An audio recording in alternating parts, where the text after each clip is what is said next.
My name is Sarahi. My majors are political science and Spanish, and I'm from Chicago. I was born in Mexico in the city of Jalapa in Veracruz. So my mom was a single mom and she was a teenage mom as well. So she was basically on her own and really didn't have any support from her family because of the fact that she was a teenage mom.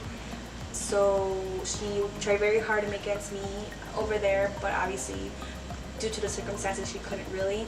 So she decided to leave me with some family members, and she ventured out to the United States to be able to find a job and be able to provide for me and send money back home. And she eventually, her goal was to go back, but here she met her husband, and she sort of created her own like a better life, a different life.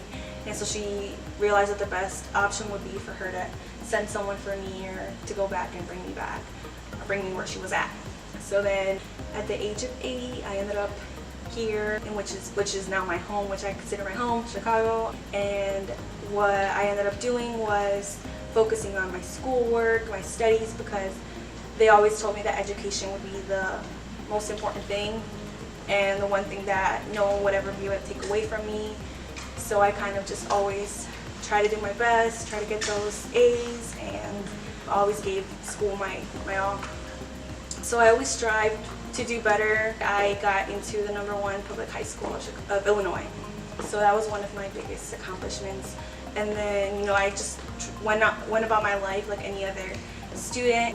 And one of the first times that I ever hit a barrier due to my legal status was applying for college, where everyone kind of just had the ability to apply anywhere and get in anywhere, get accepted, and get some sort of financial aid offered to them. When it was my turn to apply, I realized that I didn't have that same opportunity, and I kind of always knew that I wasn't going to be able to get things that easily, but it was kind of like a big roadblock. I didn't let it obviously get in my way. I did my research, I talked to my counselors, and even though I went to, like I said, the #1 public high school in Illinois, the counselors didn't really have much information for DACA students and documented students. He luckily directed me in the direction of Western Michigan University. He showed me that they had a scholarship that would potentially pay for like 1/3 maybe of the tuition, and so I applied for it. But while I was in the process of applying for that scholarship, I just kind of kept looking deeper and deeper to see what else there was available. That's when I found the foundation scholarship. So I applied, and yeah, that kind of just changed my life, because not only was I accepted into Western, but I was also accepted with a very generous scholarship. So I'm here today. I was really excited, right from the beginning. I was looking forward to this moment for move-in day. I was super excited. I had all my things packed weeks in advance. I love my family, don't get me wrong, but I was just ready to get out and be able to experience this for myself, simply because for me, I see it as a privilege, not just as something that I have to do, that I'm forced to do. It's something that I want to do, something that I'm very lucky to be able to do, because not everyone gets that opportunity. And so right from the beginning, I was super eager to get started with this stage in my life. I just jumped at every opportunity to be able to get involved, do something, learn about the school.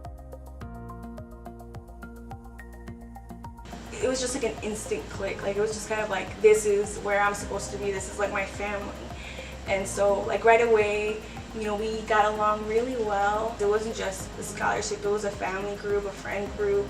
It was people that are also going through this with you. Most of them first generation college students who had never left their homes either. Many of them who have also, most of them have gone through life circumstances and they have their life stories that we were able to kind of share with each other and get to know each other better.